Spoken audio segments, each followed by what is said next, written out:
parti chez nos confrères de Guinée News où sont donc passés les 75 millions de dollars payés par Winning. Oui, c'est une grosse interrogation. Déjà, depuis hier, elle fait le tour des réseaux sociaux. Relayée évidemment par nos confrères de Guinée News ici au niveau local. Mais on est remonté jusqu'au site qu'il a publié. Enfin, c'est peut-être un journal qu'il a publié, Dakar Times. Dakar Times. En tout cas, c'est ainsi que c'est libellé. Et il pose la question, enfin, c'est pas une question, il affirme les 45 milliards de francs CFA, l'équivalent de 75 millions de dollars d'entrée de Winning volé. C'est le titre de l'article. Et ça s'intéresse donc au projet Simandou, Winning Consortium Simandou, qui est aujourd'hui une partie intégrante donc, du projet de mise en œuvre de la mine de Simandou. Les négociations, on le sait, sous le colonel Mamadi Doumbouya ont été pratiquement reprises, comme on appelle, relancées. Le projet est remis sur les rails avec de nouvelles orientations. Maintenant, le débat porte sur un montant, comme je l'ai dit tantôt, de 75 millions de dollars qui représente, selon en tout cas nos confrères, le ticket d'entrée de Winning Consortium Simandou dans le projet de Simandou. Il faut rappeler que Winning Consortium a obtenu la convention d'exploitation des blocs 1 et 2 de Simandou. Et Winning Consortium est composé de deux entités. Il s'agit de, comment on appelle, la SMB, la société minière de Bokeh, et puis la deuxième société c'est UMS, United Mining Supply, qui forme donc ce consortium qu'on appelle Winning et qui a la convention sur les deux sociétés. C'est bien de rappeler un peu les faits rapidement parce que tout tient en réalité à ça, au ticket d'entrée. La convention de Winning, d'abord Winning a remporté l'appel d'offres sur les blocs 1 et 2 de Simandou, c'était le 12 novembre 2019. Bien. Et la convention a été signée le 9 juin 2020. Maintenant, légalement, quand on parle de ticket d'entrée, le ticket d'entrée n'est pas prévu par le code minier, en tout cas tel que représenté, ce n'est pas prévu par le code minier, mais dans la convention qui a été signée avec Winning Consortium, le montant est bien, on en parle, mais pas sous forme de ticket d'entrée, on parle plutôt de compensation financière. Selon des spécialistes, c'est un peu le montant que la société paye lorsque l'État lui signe une convention sur une mine. Et pour ce qui concerne Winning, dans sa convention, là nous sommes dans la convention, la partie qui concerne compensation financière, on dit en contrepartie de l'octroi de la convention minière à la société doit procéder au paiement d'une compensation financière à l'État composée d'un montant principal de 100 millions de dollars et d'un montant complémentaire de 2 millions de dollars américains correspondant à la prise en charge au titre forfaitaire des frais de négociation de l'État au titre de l'ensemble du projet selon les modalités suivantes. Donc maintenant on dissèque. Premier versement, la totalité du montant complémentaire de 2 millions de dollars est payable au plus tard 14 jours après la signature de la convention. Les 2 millions de dollars. Ensuite, on entre dans les 100 millions de dollars, parce que c'est 100 millions de dollars plus 2 millions de dollars. Dans les 100 millions de dollars, la convention prévoit que 40% du montant soit payé à l'entrée en vigueur, la signature donc du contrat. 25% au premier anniversaire de la convention, 25% au deuxième anniversaire de la convention, et puis 10%, je me suis perdu dans le document. Bien. 10% ensuite payé à plus tard. Ce qui veut dire que si on entre en fait, si on en croit la convention de Winning Consortium Simandou, elle a payé 40% des 100 millions de dollars qui sont représentés entre guillemets comme ticket d'entrée, mais dans sa convention c'est appelé comme on appelle compensation financière. Donc ces 40% ont été payés sur 100 millions de dollars, ce qui veut dire qu'il restait en réalité 60 millions de dollars à payer. Dans les 60 millions de dollars, Winning Consortium devait payer en 2021 25% du montant, donc un an après l'anniversaire. C'est ce que dit la convention. Maintenant, est-ce que le colonel Mamadi Doumbouya a reçu 75 millions de dollars? Déjà, quand on entre dans la répartition du montant, il y a des problèmes parce que si 40% ont été payés, il reste 60 millions. Autant d'Alpha? Oui. Non, oui, parce que la convention, Winning a remporté le marché, je le rappelle, en 2019 et la convention a été signée en 2020. Bien. Donc le colonel a trouvé que si le ticket d'entrée devait être payé, Winning l'a payé à l'entrée en 2020. Les 40%. La question c'est, est-ce qu'il l'avait réellement payé, les 40%? Et la en question, tout cas, la, il question, était prévu... la question mérite d'être posée. Je ne vous interromps pas définitivement. Vous allez revenir là-dessus, Emmanuel. Puisque pour l'instant, nous avons en ligne Monsieur le ministre de l'administration du territoire qui veut lever le lièvre sur non seulement la question de ces 75 millions de dollars, mais un peu d'informations qui circulent aussi sur les sous-préfets qui donc bénéficient de 20% des budgets ministériels, comme quoi cela serait une sorte de renforcement du pouvoir des sous-préfets. Il veut éclaircir les zones d'ombre. Alors, monsieur le ministre, bonjour. Ah, il est parti. Il est là? Monsieur le ministre, bonjour. Est-ce que vous nous recevez? Je crois qu'il est parti. Emmanuel, continuez, on va essayer. Mori Kondé, oui. J'ai retrouvé finalement la partie. On parle donc 40% du montant principal dans un délai de 14 jours à compter de la date d'entrée en vigueur. La convention est entrée en vigueur le 9 juin 2020. Ça veut dire que 2 semaines après, Winning était censé payer 40 millions de dollars. Est-ce qu'il a payé ou pas? En tout cas, on n'en sait pas. C'est ce que sa convention de base prévoit. Ensuite, il doit payer 25% du montant principal au plus tard au premier anniversaire de la date d'entrée en vigueur. Ce qui est 2021. Ensuite, juin 2021. Oui, juin 2021. C'est bon, c'est bien de faire la précision. Juin 2021. Donc ensuite, on est toujours avant le coup d'État. On est toujours avant le coup d'État. Ensuite, 25% du montant principal au plus tard au second anniversaire, juin 2022. Cette fois, juin 2022. Et puis 10% du montant principal dans un délai de 14 jours à compter de la date d'entrée en vigueur de la convention ferroviaire et portuaire. Bien, on nous dit qu'il est en ligne à présent. Monsieur le ministre Mori Kondé, bonjour. Il y a un souci. On a un souci, je crois que c'est un souci technique.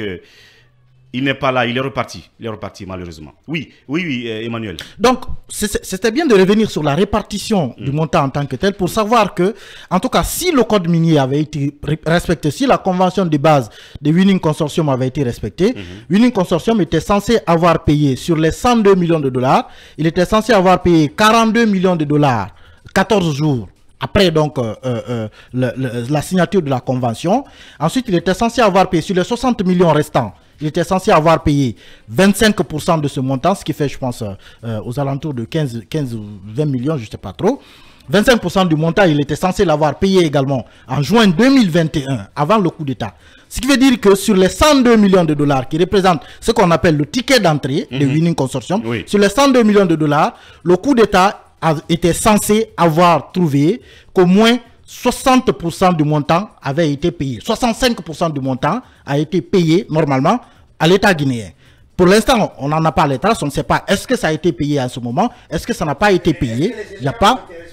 Voilà, est-ce que c'est justement, est-ce que ces échéances ont été respectées? En tout cas, dans la logique de la convention, si cette convention avait été respectée, c'est de cette manière qu'on aurait dû procéder.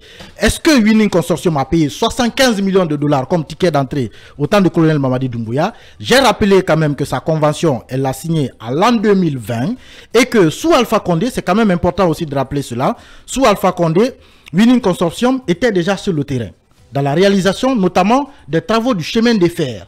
Je m'appelle les moments, ça a même posé des soucis environnementaux parce que la société était en train de, quelque part, creuser des tunnels et on estimait que cela était une violation, en fait, d'un certain code de l'environnement.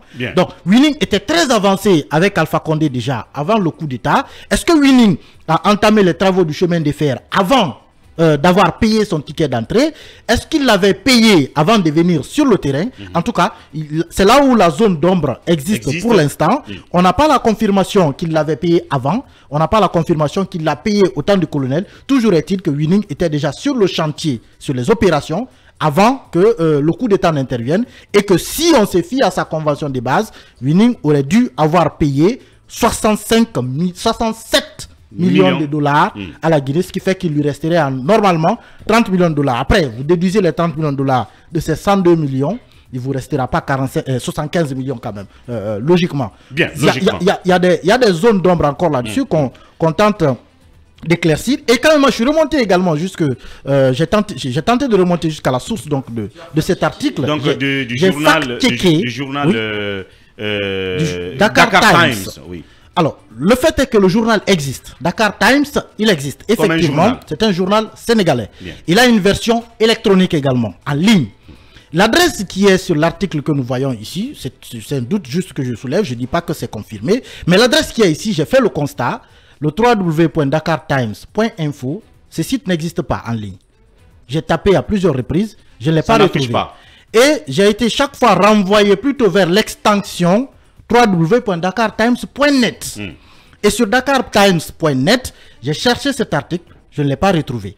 Pour l'instant, en tout cas, moi, je ne l'ai pas retrouvé. Si quelqu'un le retrouve, je serais bien, je serais bien intéressé de pouvoir aller jusqu'au la rédaction fond. Aussi, justement, avant de démarrer cette émission, j'avais tenté déjà d'entrer en contact avec certains journalistes là-bas, que je n'ai pas pu pour l'instant joindre au téléphone, parce que c'est quand même très tôt le matin quand j'ai commencé à appeler. Bien. Donc, pour l'instant, il y a des zones d'ombre là-dessus. Bien. Il y a beaucoup de choses qu'il va falloir éclaircir pour le moment. On ne peut pas être affirmatif. Voilà. Merci Emmanuel de nous avoir présenté ce dossier, cette interrogation, et si vous voulez, avec toute la prudence qui donc entoure le sujet, et un souci technique qui nous empêche normalement d'avoir le ministre Mori Kondé en direct, mais à tout moment on pourrait le prendre, puisqu'au-delà de ce sujet mine, il faut aussi éclairer nos lanternes sur la question des préfets qui étaient tous réunis ici à sa demande à Conakry, non seulement pour des questions d'uniforme, mais aussi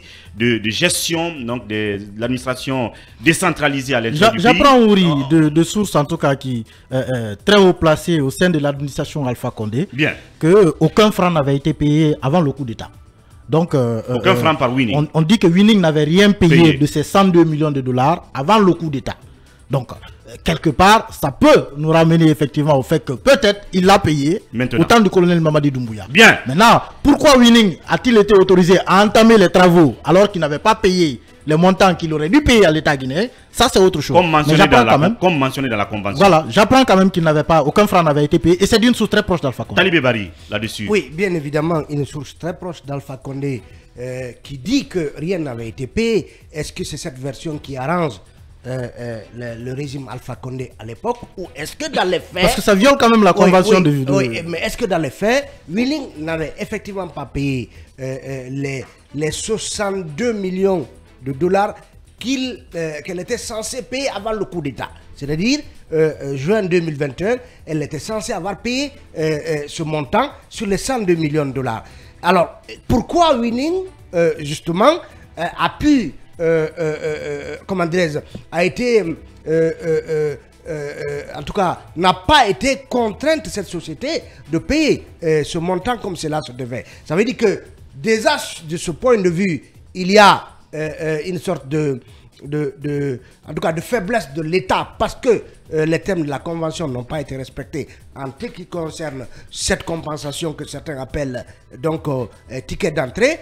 Alors, 75 millions de dollars, est-ce que quand Mamadi est venu, Mamadi a tapé du poing sur la table pour dire payer les 62 millions de dollars, payer l'échéance prochaine, le tout combiné ferait alors 75 millions de dollars, dont on se demande quelle est sa destination. On suppose que Winning, si Winning doit payer, Winning paye au trésor public. Winning paye justement dans les caisses de l'État. Est-ce que ça n'a pas été le cas? L'argent, au lieu de prendre la direction du trésor ou des caisses de l'État, a été remis à quelqu'un? Toutes ces questions sont à poser. Ça veut dire qu'aujourd'hui, il faut qu'il y ait le gouvernement, il faut que le gouvernement s'en explique pour savoir justement quelle est la situation de ces 75 millions de dollars, puisque d'ailleurs, c'est bien plus à date. S'il s'agissait de payer 102 millions de dollars, à date, on aurait déjà fini de payer ces 102 millions de dollars. Donc, le ministère des Mines doit s'expliquer, le CNRD doit s'expliquer, mais aussi Winning Consortium, dont c'est l'image qui est concernée par cette affaire, doit également communiquer pour nous aider à comprendre ce qui se passe dans un contexte où il y a beaucoup d'inquiétudes par rapport à la gouvernance, par rapport justement aux pratiques du passé qui reviennent dans un corps d'athlètes plus fortes même aujourd'hui qu'il y a des années, selon certains observateurs, sur fond de marché de gré à gré, d'entente directe, d'urgence jamais urgente à nos yeux pour sortir des dizaines de milliards de caisses de l'État. Donc tout cela mérite d'être aujourd'hui clarifié. Là-dessus, un mot là-dessus. On se souvient tous que les travaux du Winning Consortium Mining avaient été arrêtés dans ce pays pour peut-être arranger beaucoup de positions, de changements. Bien. Ça, tout le monde le sait. Hein. On sait tous que Winning, peut-être à d'autres branches... Vous voulez bien me permettre de vous interrompre, on me dit que... Oui. Non, Emmanuel nous parle d'un montant de 102 millions de dollars. En totalité. En totalité. Aujourd'hui, si le ministre nous dit que 115 millions ont effectivement été payés au compte de l'exercice 2022 de la loi de finances rectificative, il y a lieu de se demander quel est le sort du montant restant. Le montant restant, quel est son sort? Est-ce que... Techniquement, c'est pas arrivé encore. Parce que quand on dit que la convention, l'entrée en vigueur a été notifiée en mars 2021, ça veut dire que normalement en 2021, oui, il aurait dû payer d'abord les 2 millions de dollars 14 jours plus tard, et puis les 40% au moins si c'est maintenant au qu'il cours paye de la l'année. première partie. Maintenant, ça veut dire que le deuxième paiement, l'anniversaire, le deuxième paiement qui correspond à l'anniversaire de l'entrée en vigueur de la convention devait coïncider à mars 2022. Le troisième anniversaire, mars 2023. Quoi qu'il en soit, au stade où on en est, Winning est censé avoir payé les 102 millions de dollars. Normalement. Oui, il est censé avoir payé les 102 millions de dollars. Alors, si pour le moment le ministre ne parle que de 75 millions, qu'en est-il du montant restant? Est-ce que Winning s'en est acquitté entre-temps, ou est-ce que Winning doit le faire les mois, les semaines ou les mois à venir? C'est toutes ces questions qu'il faudra clarifier, parce que quand même, apprendre que 75 millions se sont volatilisés, cela justement inquiète, et on attend plus de précision de la part des autorités. De toute façon, sa réponse elle est claire, l'argent a été perçu, là au moins il n'est pas passé à côté, et il a été reçu en recette. Donc dans la loi, la LFR 2022, ça veut dire que le montant a été programmé pour les dépenses aussi, bien entendu,